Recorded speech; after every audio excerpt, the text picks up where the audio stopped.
যোৱাকালি আপোনালোকে দৈত্য শিশুসকলক প্ৰহ্লাদে দিয়া উপদেশ শ্ৰৱণ কৰিলে, য'ত আমি পাইছিলোঁ মানুহৰ জন্মটো অতি দুৰ্লভ। এই শৰীৰটো পাবৰ কাৰণে ব্ৰহ্মা আদি দেৱতায়ো ইচ্ছা কৰে, ব্ৰহ্মাৰো প্ৰাৰ্থনী নৰতনু অনুপম। আৰু এনেকুৱা এটা দুৰ্লভ তনু বা শৰীৰ আমি লাভ কৰিছোঁ। ইমান দুৰ্লভ শৰীৰটো লাভ কৰাৰ পাছত এই মনুষ্য জনম সফল কৰাৰ উপায় শাস্ত্ৰত এটাই দিছে, সবেই পুংসম পৰধৰ্ম যত ভক্তিৰ অধোক্ষজে অহেতুকি অপ্ৰতিহত যদ আত্মা সম্প্ৰসিদতি। 1-2-6 প্ৰথম স্কন্ধ 2য় অধ্যায় 6 নম্বৰ শ্লোক ভাগৱত। সুতমুনিয়ে শৌনক আদিক কৈছিল। শৌনকে যেতিয়া প্ৰশ্ন কৰিছিল যে কলিযুগৰ মানুহৰ কাৰণে আটাইতকৈ শ্ৰেষ্ঠ কৰ্মটো কি, যিটো সকলোৱে পালন কৰিব পাৰে, সহজ সুগম উপায়। আৰু সেই শৌনকৰ প্ৰশ্নৰ উত্তৰত সুতমুনিয়ে কৈছিল যে কলিযুগৰ মানুহৰ পৰম ধৰ্ম এটাই, আৰু সেইটো হৈছে কৃষ্ণত একান্ত ভক্তি। কিন্তু লগতে দুটা শৰ্ত দিলে, এটা ক'লে অহেতুকি আৰু এটা কৈছে অপ্ৰতিহত। অহেতুকি মানে হেতুবিহীন, কোনো কামনা বাসনা লৈ নহয়, নিষ্কামভাৱে কৃষ্ণত উপাসনা কৰক, কিন্তু কিবা বিচাৰি নহয়, নিষ্কামভাৱে আহক ভগৱানৰ ওচৰত। যি কৰিবা তুমি ভাল কৰিবা, মোক তোমাক লাগে, তোমাৰ একো বস্তু নালাগে। কেৱল কৃষ্ণৰ ওচৰত প্ৰাৰ্থনা কৰক, হে প্ৰভু মোৰ কাৰণে যি ভাল দেখা তুমি সেইমতে মোৰ জীৱনটো আগবঢ়াই দিয়া। কেৱল তোমাৰ চৰণত যাতে মোৰ বিশ্বাস থাকে, ভক্তি থাকে, বছ। প্ৰভু ভগৱন্তই আপোনাৰ খবৰ প্ৰতিটো মনোকামনা বুজি পায়, আৰু যাৰ কাৰণে যিটো উপযুক্ত তেওঁ সেইটোৱে দিব।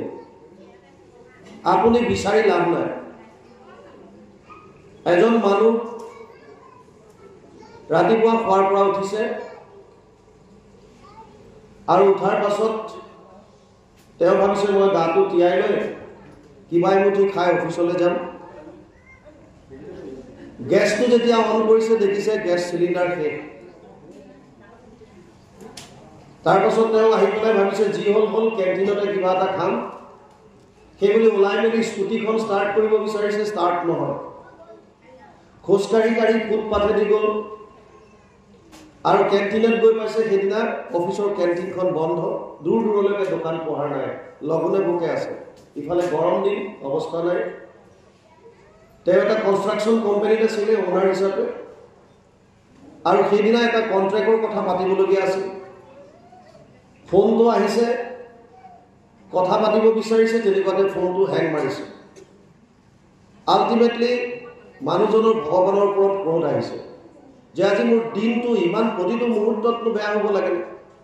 ৰাতিপুৱা মই খাব পৰা নাই, স্কুটিখন চলাই আহিব পৰা নাই, খোজকাঢ়ি আহিছোঁ, আৰু কেণ্টিনত খাম বুলি ভাবিলোঁ, কেণ্টিন বন্ধ। কণ্ট্ৰেক্টটোৰ কাৰণে কথা পাতিবলগীয়া আছিলে, কণ্ট্ৰেক্ট ফোনটোৱে মোৰ মিছ হৈ গ'ল, হেং মাৰি দিলে। আৰু সন্ধিয়া গৰমত ঘামি জামি আহিছে, আহি ভাবিছে যি হ'ল অকণমান জিৰাই লওঁ বুলি।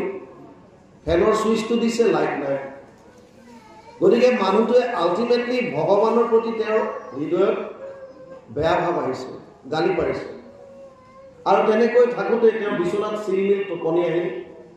প্ৰভু ভগৱন্তই দৰ্শন দি কৈছে তুমি মোক মিছাতে গালি পাৰি আছা বোলে, কিন্তু প্ৰভু আপুনিতো আজি মোৰ প্ৰতি কেৱল অন্যায় কৰি আছে প্ৰতিটো মুহূৰ্তত।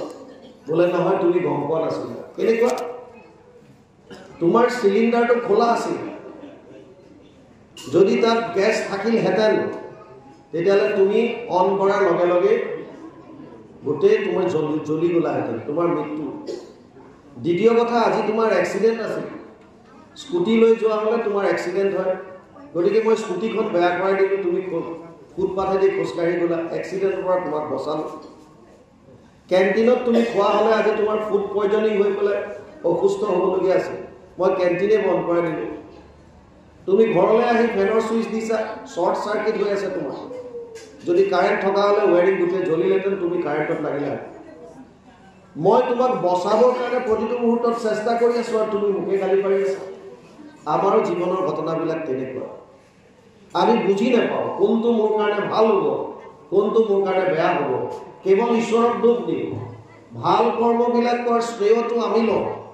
মোৰ ছোৱালীজনীয়ে যদি মেট্ৰিকত ভাল ৰিজাল্ট কৰিলে, মাকবিলাকে কি কয়, তাই কি ৰাতি 12টা কোন বহি থাকে লগত? মই ৰাতি আজি টোপনি ক্ষতি কৰি কাষত বহি পঢ়াইছোঁ, আৰু যদি কেনেবাকৈ ৰিজাল্ট বেয়া হ'ল, আমাৰ নিচিনা মানুহক আৰু ভগৱানে চাবলৈ, তেওঁতো আৰু ধনী ধনী মানুহক চাইহে ৰিজাল্টবিলাক ভাল কৰায়। আল্টিমেটলি বেয়াবিলাক ভগৱানলৈ, ভালবিলাক শ্ৰেয়টো আমাৰ। আমি নিজে নাজানো আমাৰ ভৱিষ্যত কি আছে, জানিবৰ ইচ্ছাও নকৰিম। কোনো প্ৰয়োজন নাই, কেৱল ঈশ্বৰক সমস্ত ৰূপে সমৰ্পণ কৰক। সুতমুনিয়ে কৈছে, সেইটো কি একো নিবিচাৰিব, একো নিবিচাৰিব। ভগৱান কৃষ্ণই অৰ্জুনক কৈছে, সেই অৰ্জুন, মোৰ ওচৰলৈ 4 ধৰণৰ মানুহ আহে। চতুৰ্বিধা ভজন্তে মাম জনা সুকৃতিন অৰ্জুন, আৰ্ত জিজ্ঞাসু অৰ্থাৰ্থী জ্ঞানী চ ভৰতৰ্ষভ। 7ম অধ্যায় 16 নম্বৰ শ্লোক গীতা। হে অৰ্জুন, 4 ধৰণৰ মানুহ মোৰ ওচৰলৈ আহে। এবিধ হৈছে আৰ্ত। আৰ্ত মানে বিপদত পৰি। গজেন্দ্ৰ উপাখ্যান আপোনালোকে শুনিছে। আমাৰ আকৌ বহুতত প্ৰচলন থাকে, ঘৰত কিবা অশুভ হলে গজেন্দ্ৰ উপাখ্যান পাঠ কৰাই দিয়ে। গজেন্দ্ৰ উপাখ্যান পাঠ কৰাই দিলে, আৰে পাঠত প্ৰতিটো কৃষ্ণময় বাংময় মূৰ্তি জোৰবাই পঢ়ক, এয়াই মংগল। গজেন্দ্ৰ উপাখ্যানৰ তত্ত্বটো বুজক, কি কৈছে তাত। গজেন্দ্ৰ যেতিয়া শৰীৰত যেতিয়া বল আছিল, কাষেবাৰে যেতিয়া অজস্ৰ তেওঁৰ নীতিৰ কুটুম চলিছিল লগত, তেতিয়া তেওঁ গপত গংগাটো হৈ কাকো গণয়নাহী হৈ আছিল। সৰু সৰু জীৱ জন্তুবিলাকে দেখি দূৰতে পলায়। তেওঁৰ নিজৰ বলৰ গৰ্পত বন ভাঙি চিঙি চুৰমাৰ কৰি যায়। এই গজেন্দ্ৰ যেতিয়া হ্ৰদত সোমাল, যেতিয়া গ্ৰাহে ধৰিলে, লগৰবিলাক চব এটা এটাকে ছাইড মাৰিলে। আপোনাৰ যেতিয়া বেয়া দিন আহিব, যাক আপোন আপোন বুলি ভাবি আছে, এই চব আপোনবিলাক সময়ত চব ছাইড মাৰিব। যিজন প্ৰকৃত বন্ধু, যিজন আপোনাৰ হিতৈষী, যিজনে আপোনাক আচলতে ভাল পায়, তেজৰ সম্বন্ধ আছে নাই কথা নাই, সেইজনহে আপোনাৰ প্ৰকৃত বন্ধু হ'ব, যিজন বিপদৰ সময়ত আপোনাৰ ওচৰত থিয় দিব। গজেন্দ্ৰৰ চব আঁতৰি গ'ল। শেষত উপায়ন্তৰ হৈ কাষতে থকা পদুম এপাহি খুৰডালেৰে ৰৈ ত্ৰাহি হৰি বুলি কৃষ্ণৰ চৰণত আশ্ৰয় ল'লে। শেষ আশ্ৰয় সেইটোৱে, আৰ্ত বিপদত পৰি।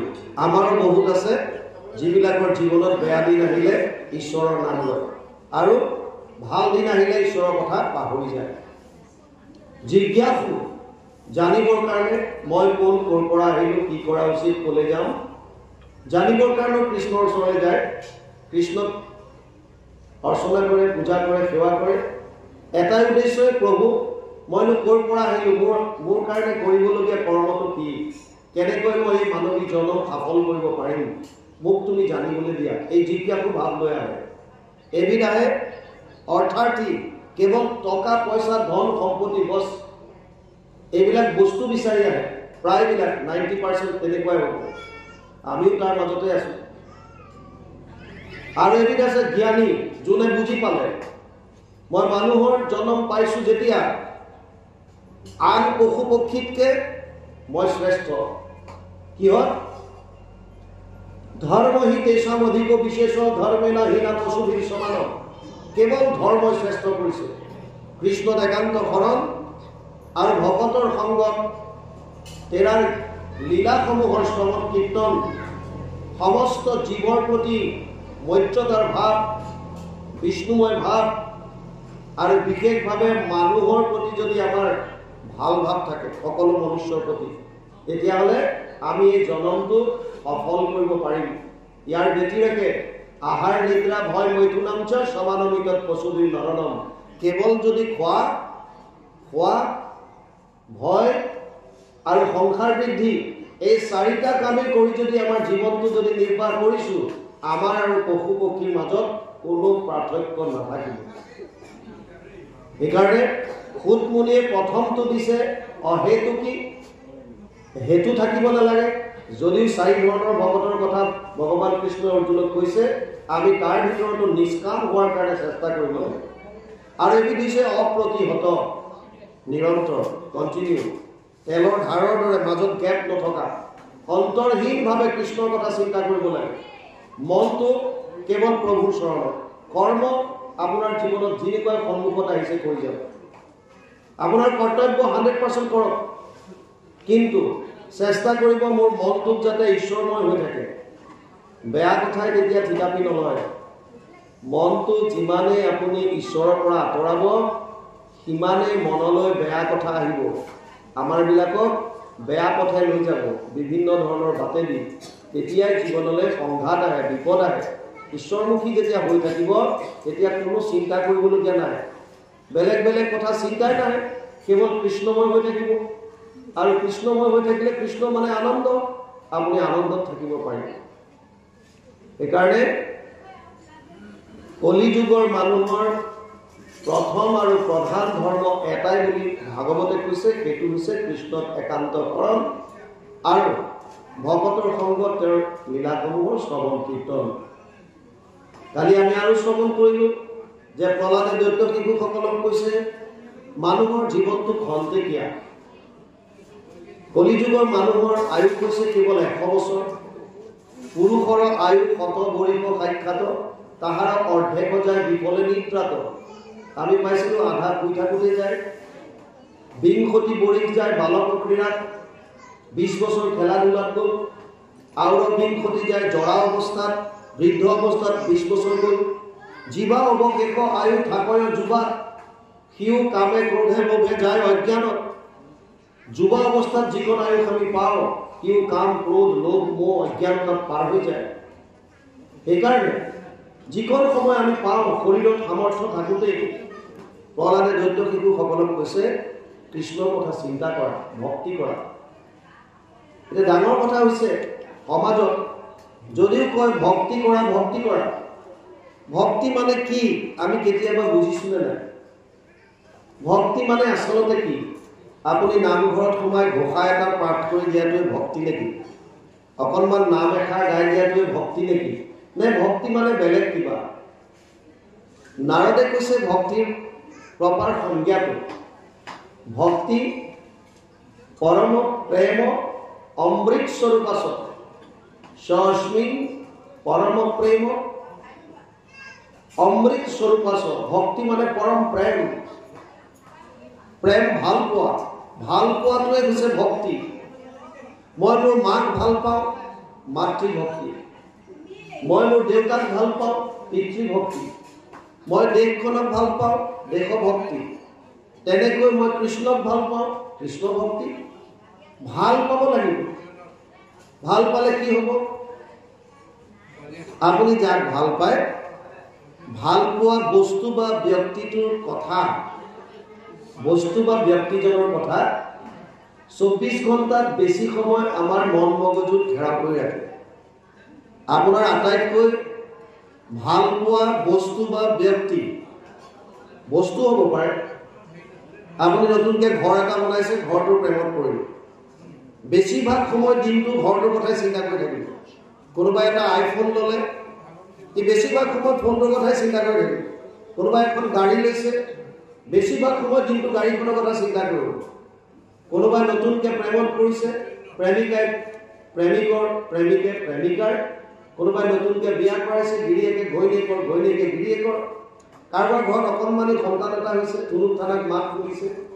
মাক বাপেক খুৰা খুৰী পেহা পেহী চবৰে প্ৰাণ বিন্দু অকণমানি। কিয়?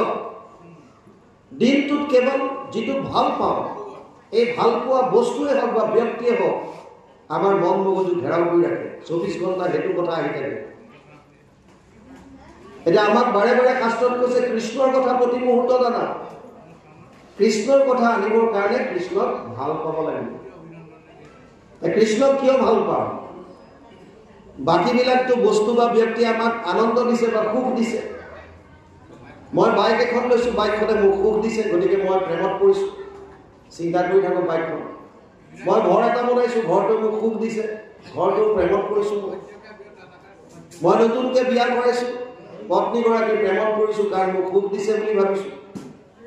ডাইৰেক্টলি সংসাৰৰ বস্তুবিলাকে আমাক সুখ দিয়া বুলি ভাবোঁ আৰু সেইকাৰণে তাৰ প্ৰেমত আমি পৰোঁ। কিন্তু ভগৱান কৃষ্ণই আমাক কি দিছে? কৃষ্ণই দিছে কিটো যে কৃষ্ণক ভাল পাম। আমি যিখন পৃথিৱীত থিয় হৈ আছোঁ, এই পৃথিৱীখন কৃষ্ণই দিয়া পঞ্চভূতৰ এখন। যি আমি পিয়াহত আতুৰ হৈ পানী খাইছোঁ, এই পানী ভগৱানৰ সৃষ্টি, ক্ষিতি জল। যি আমি অগ্নিত ৰন্ধন কৰিছোঁ, আমি ভোজন কৰিলে যি হজম হয় যথৰ অগ্নি, এয়া ভগৱানৰ সৃষ্টি। ক্ষিতি জল তেজ। আমি যি বায়ু সেৱন কৰিছোঁ, এই বায়ু ভগৱানৰ সৃষ্টি।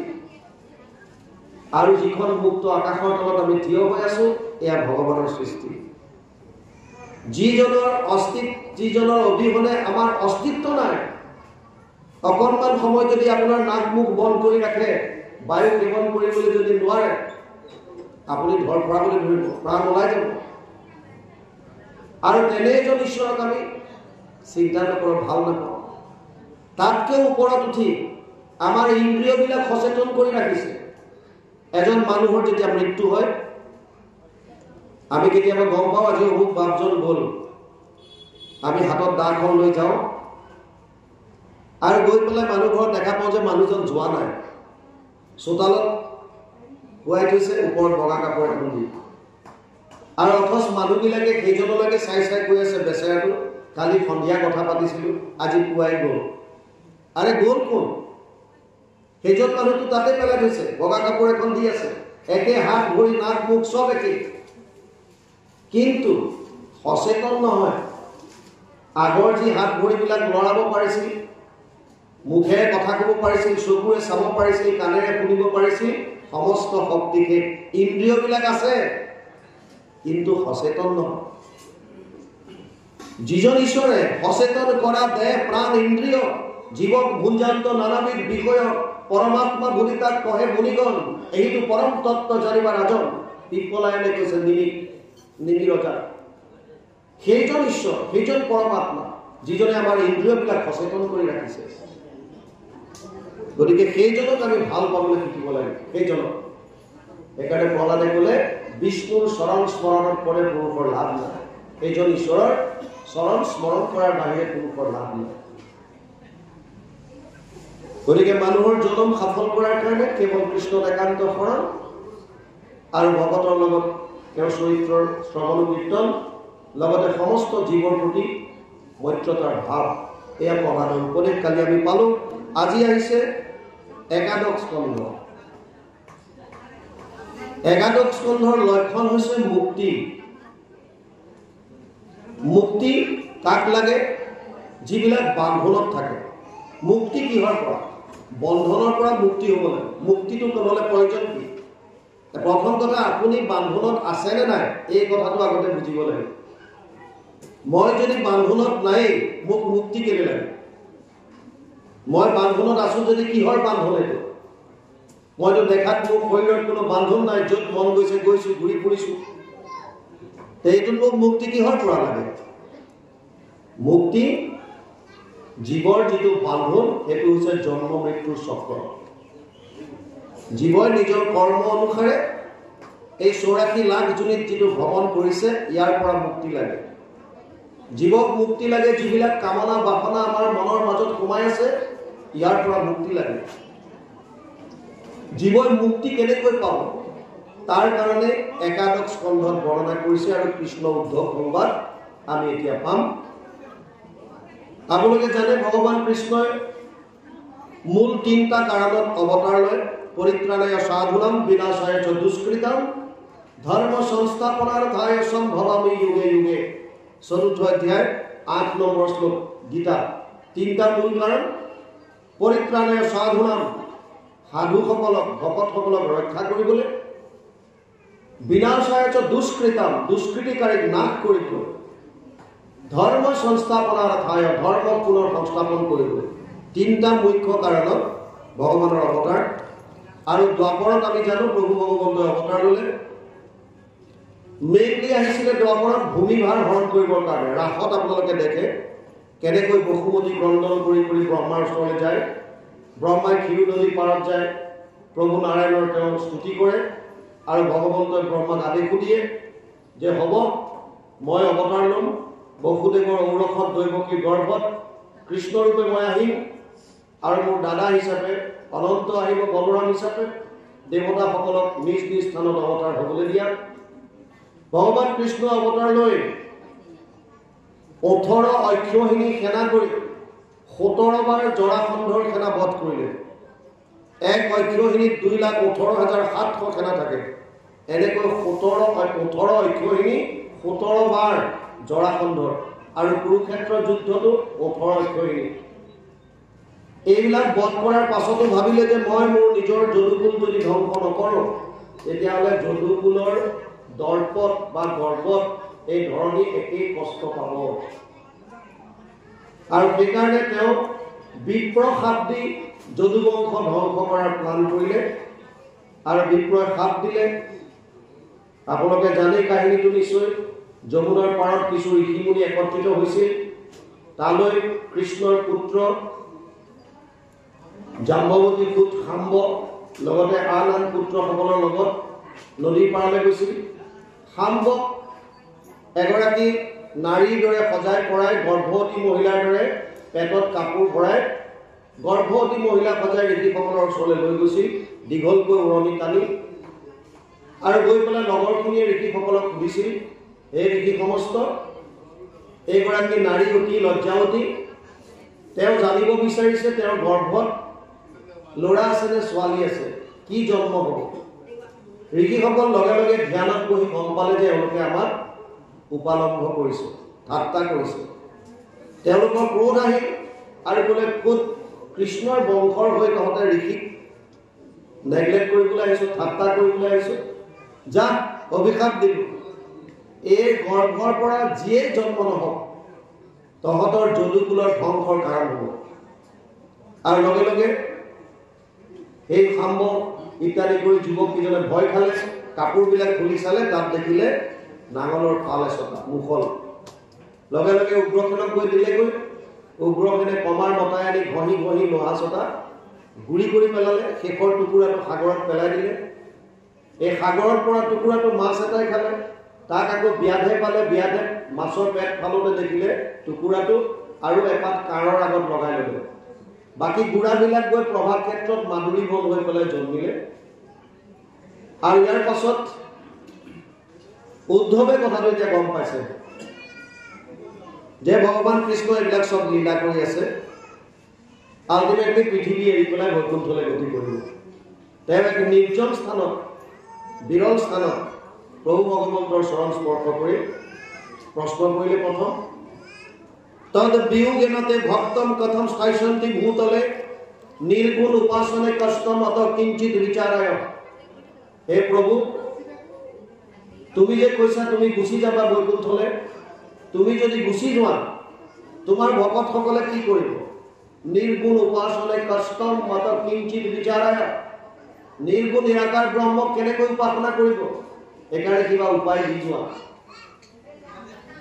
ইতি উদ্ধৱ পাচ শ্ৰুত্বা প্ৰভাসে চিন্তয়ত হৰি ভক্ত অৱলম্বনাৰ্থায় কিম বিধেয়ম ময়েতি চ উদ্ধৱৰ কথাখিনি শুনি ভগৱান কৃষ্ণই চিন্তা কৰিলে প্ৰভাৱ ক্ষেত্ৰত মই কি উপায় দি যাম আৰু উপায় বিচাৰি পালে তেওঁ স্বকীয়ম যত ভৱেতে যতচ্চ ভগৱতে অদাধ্যা তিৰুধায় প্ৰবিষ্টয়ম শ্ৰীমদ ভাগৱতৰ নৱম ভগৱানে সমস্ত তেওঁৰ বল বীৰ্য তেওঁৰ শক্তি সকলোখিনি ভাগৱত মহাসাগৰৰ মাজত বিলীন কৰিলে আৰু লগে লগে ঘোষণা দিলে তেনেয়ম বাংময় মূৰ্তি প্ৰত্যক্ষ বৰ্ততে হৰি সেৱাত শ্ৰৱণাত পথত দৰ্শনাত পাবনাশিনী পদ্মপুৰাণ উত্তৰখণ্ড ভাগৱত মহাত্ম্য 3 অধ্যায় 59, 60, 61, 62 নম্বৰ শ্লোক তাৰ পাছত উদ্ধৱে এতিয়া সুধিছিল কেইটামান প্ৰশ্ন ভগৱান কৃষ্ণই উদ্ধৱৰ সকলো সংশয় দূৰ কৰি ক'লে তুমি বদৰিকাশ্ৰমত যোৱা এতিয়া পদে কৈছে কৃষ্ণৰ সিদ্ধান্ত শুনি উদ্ধৱ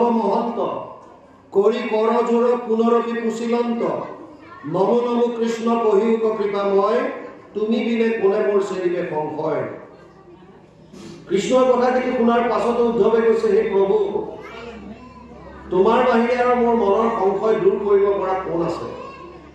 আমি অকণমান আগত কৈছিলোঁ, যিসকল জ্ঞানী, যিসকল জিজ্ঞাসু, সেই সকলো জানিবৰ কাৰণে ভগৱানৰ ওচৰত যায়। জিজ্ঞাসু, যাৰ জানিবলৈ ইচ্ছা, উদ্ধৱৰ জানিবলৈ ইচ্ছা, মোৰ মনৰ সংশয়বিলাক নিৰাকৰণ কৰা। আমাৰ সমাজত এতিয়া বহুত চলি আছে, বহুত বিভিন্ন ধৰণৰ কথা, সন্দেহ আছে মনত যে এইটো আমি কিয় কৰিছোঁ, কিন্তু কৰি আহিছোঁ। কিয় কৰিছোঁ আমি প্ৰশ্ন নাই, কিয় কৰিছোঁ এইটো সুধিবলৈ কাৰো মানে সাহস নাই আৰু কোনো ইচ্ছা কৰা নাই। চলি আহিছে, চলি আছে, কৰি আছোঁ। যুক্তি আছে নে নাই আমি নাচাওঁ, বিবেচনা কৰোঁ। কিয় কৰিব লাগে, কাৰণটো কি? এই জিজ্ঞাসু ভাৱটো আমাৰ অহা নাই। আপোনাক যোনে কিবা এটা কৰিবলৈ দিছে, আপুনি সোধক কিয়। আমি সুধিব নোৱাৰোঁ, কিহৰ কাৰণে? ভয়। এটা ল'ৰাই ছোৱালী এজনী বিয়া কৰাই দিলে, প্ৰত্যেক দিনা ভয় খুৱায়, এইটো কৰ, নহ'লে নহ'লে বুলি কয়, পিছৰখিনি নকয়। গতিকে ঘৈণীয়েকে ভয় খায় আৰু যি কৰিবলৈ কয় তাকে কয়। যা কাপোৰ ধো, নহ'লে নহ'লে বুলি কয়, পিছৰখিনি নকয়, ভাবে নহ'লে বা কি কৰি দিয়ে। ডিভোৰ্চ কৰিব পাৰে, কাটিব পাৰে, মাৰিব পাৰে, শাৰীৰিকভাৱে অত্যাচাৰ হ'ব পাৰে, মানসিকভাৱে হ'ব পাৰে। গতিকে যি কৰিবলৈ কয়, ভয়ত আছে প্ৰতিদিনাই। আৰু গিৰিয়েকে সুবিধা ল'লে সেইটোৱে, যিকোনো কাম হ'লে ঘৈণীয়েকক কৈ দিয়ে, সেইটো কৰ, নহ'লে। এবছৰত ছোৱালীজনী বুকাই খিনাই অৱস্থা নাইকিয়া হয়। মাকৰ ঘৰলৈ গ'ল, মাকে জীয়েকক দেখা পাই কৈছে, আজিকালি কি হ'ল তোৰ? তই ইমানকৈ শুকাইছ কিনাইছ কিয়? শহুৰ শাহুৰে কষ্ট দিয়ে নেকি? ফাৰ্ষ্ট টাৰ্গেটটো শহুৰ শাহুৰ ওপৰত। জীয়েকে ক'লে, নহয় মা, শহুৰ শাহুৰ মনৰ নিচিনা, মোক অতি মৰম কৰে, ছোৱালীৰ দৰে মৰম কৰে। তই ইমান খিনাইছ কিয় তেতিয়া? বোলে যি হৈছে তোৰ জোঁৱাইৰ কাৰণে হৈছে। জোঁৱাইয়ে কি কৰে? প্ৰত্যেক দিনাই ভয় খুৱায়, এইটো কৰ, নহ'লে, হয়তো কৰ, নহ'লে। তই সুধিছনে নাই, নহ'লে কি? কৈছে সেইটোৱে সাহস কৰিব পৰা নাই। সুধিবলৈ সাহসটো গোটাব পৰা নাই। মাক বাপেকে ক'লে, তই ভয় নকৰিবি, আমি তোৰ লগত আজি যাম, তোৰ ঘৰৰ কাষেবাৰে আমি লুকাই থাকিম, তই ৰাতি শুই থাকিবি, তোক যেতিয়াই তোৰ গিৰিয়েৰে ক'ব এইটো কৰ, নহ'লে তই সুধি দিবি, নহ'লে কি? সুধিবি, তেতিয়াহে তত্ত্বটো বুজি পাবি। ভয় খাই থাকি কি লাভ? ঠাণ্ডা দিন আছিল, ৰাতিপুৱাই বিচনাতে গিৰিয়েকে ধৰিলে, এতিয়ালৈকে শুই আছে, উঠ যা, পানী গৰম কৰ, নহ'লে। আৰু ঘৈণীয়েকেতো সেইদিনা গমেই পাইছে মোৰ কাষে মাহে মা দেউতা আছে ক'ৰবাত লুকাই। ঘৈণীয়েকে সুধি দিলে, নহ'লে কি? গিৰিয়েকে কৈছে, নহ'লে মই নিজে গৰম কৰিলোঁ। আমাৰ প্ৰতি একেই। আমাক কোনোবাই কিবা এটা নিয়ম জাপি দিছে, আপুনি তাৰ লজিকটো সোধক, কি আছে ইয়াত? আমাৰ বহুতত দেখোঁ মৃত্যুৰ পাছত, আপোনালোকৰ ইয়াত কি বেলেগ বেলেগ ধৰণৰ কোনোবাই কৈ আছে, ক'ৰবাত এমাহত তেওঁলোকক শুদ্ধ কৰে, ক'ৰবাত 15-16 দিন, আৰু আমিবিলাকে 11 দিনত। কিহৰ কাৰণে এনেকুৱা হৈছে? শাস্ত্ৰৰ নিয়ম কি?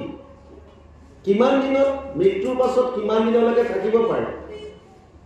এই তত্ত্বটো জানিব লাগে, কি আছে আচলতে। আপোনালোকৰ ইয়াত কেনেকুৱা নাজানো, আমাৰ তাত তিলনীৰ দিনৰ পৰা বুলি ভাগৱতৰ সদায় সন্ধিয়া সন্ধিয়া ভাগৱত পাঠ কৰি সেই গৃহস্থ ঘৰক ৰাইজে শুনায়। সদায় সন্ধিয়া ভাগৱতৰ পাঠ কৰি গৃহস্থ ঘৰক শুনায়, যাতে তেওঁলোকৰ মানসিক স্থিতিটো সবল হৈ থাকে, ঈশ্বৰমুখী হৈ থাকে। কাৰণ তেওঁলোকে নিজে গুৰুগৃহত বন্তি জ্বলাব নোৱাৰে। গাঁৱৰ মানুহ যায়, তেওঁলোকৰ গুৰুগৃহ আছে যদি গুৰুগৃহত চাকি বন্তি জ্বলায়, তেওঁলোকে ভাগৱত আনে আৰু ঘৰৰ মানুহকেইটা তেওঁলোকৰ পৰিয়াল মানুহখিনিক বহুৱাই 7 দিন ভাগৱত শ্ৰৱণ কৰা। এনেই নহয়, আপোনালোকে ভাগৱত মহাত্ম্য চাব, পদ্ম পুৰাণৰ উত্তৰখণ্ডত আছে। 7 দিন ধুনকাৰী বুলি এটা পাপী আত্মাই 7 দিন ভাগৱত শুনাৰ পাছত বৈকুণ্ঠলৈ গতি কৰিছিল। আৰু এইটো বিশ্বাস কৰা হয় যে আত্মাটো সেইকেইদিন থাকে, তাত থাকে। আমাৰ ৰঙিয়াত পোষ্টিং থাকোঁতে এজন ল'ৰাৰ সেই ৰঙিয়াৰ প্ৰাথমিকখনত খুব ডেকা ল'ৰা এটা এক্সিডেণ্টত মৃত্যু হ'ল। প্ৰাথমিকৰ ৰাইজ আহি পেলাই আমাক অফিচত ধৰিলে, ছাৰ এনেকুৱা ঘটনা হৈছে, মানুহবোৰ ভাগি পৰিছে একদম, এটাই ল'ৰা, আপুনি অকণমান সান্তনা দিবৰ কাৰণে সন্ধিয়া ভাগৱত পাঠত আপুনি যাব লাগে। মই ক'লো মই 7টালৈকে মোৰ ডিউটি আছে, মই নোৱাৰিম, তাৰপিছত বাৰু ঠিক আছে।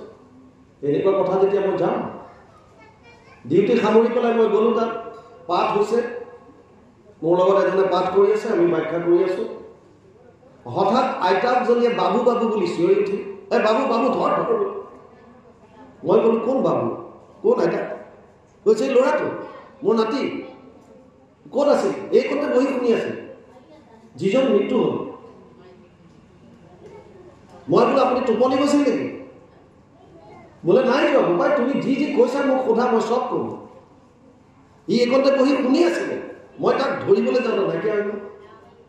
এইটো মোৰ জীৱনৰ সত্য কাহিনী, আত্মদেৱৰ কাহিনী। আপোনালোকে কেতিয়াবা চাব এইবিলাক, ভাগৱত মহাত্ম। মই তালৈ নাযাওঁ, পাঠত যাম এতিয়া। গতিকে সেই 7টা দিন যদি আপোনালোকৰ ইয়াত আছে ভাল কথা, নহ'লে এনেকুৱা নিয়ম উলিয়াওক যিবিলাক নিয়মে গৃহস্থ ঘৰক সান্তনা দিয়ে, য'ত গৃহস্থৰ মানুহে ঈশ্বৰৰ কথা শুনি পেলাই আনন্দ পাব। সেইকেইটা দিনত আপোনালোকে 4-5 জন 8 জন 10 জন সন্ধিয়া যেতিয়া ভকত গৈ তাত বহি পেলাই কোনোবা এখন শাস্ত্ৰ উলিয়াই পঢ়িব, তেতিয়া মানুহ ঘৰৰ এটলিষ্ট মনটো শাস্ত্ৰৰ প্ৰতি আহিব, এই মৃতকৰ প্ৰতি গৈ নাথাকে, দুখবিলাক অলপ পাতলিব। তাত্ত্বিকতাবিলাক বুজিব লাগে। 3 দিনলৈ একো খাব নোৱাৰে, তাৰ কাৰণ আছে, লজিক আছে, চাইণ্টিফিক কজ আছে এইবিলাক। এই যেতিয়া যিজন মৰাশ তাৰ লগত লাগি মেলি থাকে, তাৰ পৰা কিছুমান বেমাৰৰ বীজাণু আহিব পাৰে, আপোনাৰ মুখত থাকিব পাৰে। আপুনি যদি কিবা খাই থাকে তাৰ ভিতৰলৈ যোৱাৰ চান্স থাকে, আৰু দুখত কিবা খালে হজম নহয়। চাইন্সৰ বহুত কাৰণ আছে। সেইকাৰণে সেইকেইটা দিন উপবাসে থাকিব দিয়ে, নোখোৱাক।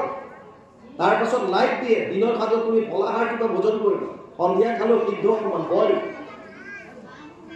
গতিকে এই নিয়মবিলাকৰ শাস্ত্ৰসন্মত। কিন্তু এমাহলৈকে থকা, 15 দিনলৈ থকা, 17 দিনলৈ থকা, সুধিব লাগে কিয়? ভয় কৰি লাভ নাই, জানিব ইচ্ছা কৰিব লাগে। এতিয়া উদ্ধৱে ইয়াত জানিব বিচাৰিছে, আৰু ভগৱান কৃষ্ণক কৈছে যে তোমাৰ অবিহনে মোৰ সংশয় কোনে দূৰ কৰিব, কাৰণ সৰ্বজ্ঞ এজনেই, বাকী চব অল্পজ্ঞ বা অজ্ঞ। এতিয়া প্ৰশ্ন কৰিছে, কোন সম দমক দান সত্য শৌচ কাম, কোন মহালাভ প্ৰভু যজ্ঞ কাৰনাম। ইয়াৰ এটা এটাকে প্ৰশ্নৰ উত্তৰ আমি লওঁ পাঠৰ লগতে।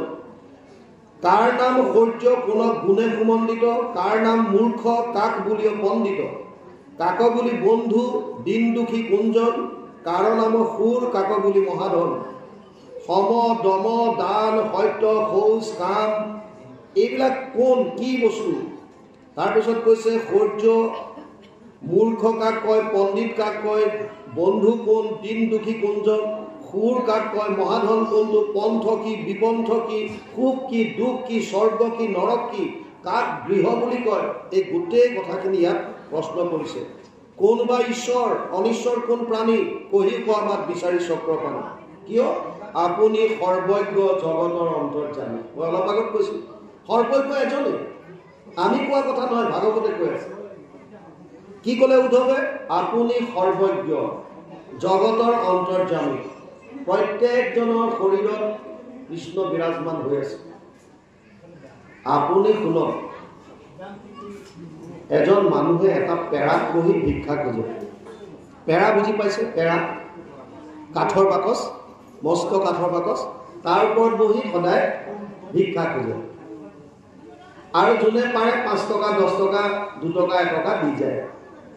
এইফালে এদিন মহন্ত এজন গ'ল, সন্ত এজন, ভকত এজন, আৰু ভকতজনে দেখা পালে যে ই যিটো বাকচৰ ওপৰত বহি ভিক্ষা খুজিছে, এই বাকচটো যদি বেছি দিয়ে তাতে সি হয়তো 20-30 হাজাৰ টকা পাব।